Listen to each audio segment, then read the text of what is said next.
จานังปีอำหางเล้าอำไหลมีหางพางก็ตื่นหูโตลีว่าอำตึงตานกวนจันอยู่สูงคุยกันเนื้อปูปูใจเฮาเลือกซ้ำกว่าฮักแม่นคนจึงสู้ตีเฮ็ดจึงหือเฮาสู้ปอตัวหันทางเขาอำไหลหางนี้มันตื่นเป็นธรรมดาหมอกในเยาเป็นลูกเลี้ยงอ่อนเปิ้นคุยเลยเป็นก่อนสู้ต้อยข้ามพ้นกว่าเป็ดซ้ำว่าพางห่างเขาอำในงามเล่าคุมเต็มทุนคุยเนอเจออ่อนเฮาในงามจืนใส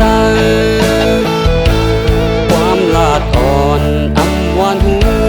ในก็ตึงอำโมเลนปุยกวนหังนี่เอ้ยถ้าเขาเลยอยู่หือ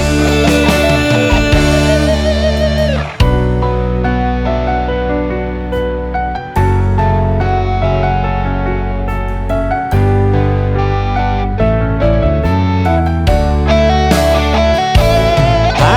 งเขาอำไหลหางนี้มันตื่นเป็นธรรมดาหมอกในเยาเป็นลูกเลี้ยงอ่อนเปิ้นคุยเลยเป็นก่อนสู้ต้อยข้ามพ้นกว่าเป็ดซ้ำว่าพางห่างเขาอำในงามเล่าคุมเต็มทุนคุยเนอเจออ่อนเฮาในงามจืนใสความลาดอ่อนอำวานหูในก็ตึงอำโมเลนปุยกวนหังนี่เอ้ยถ้าเขาเลยอยู่หือ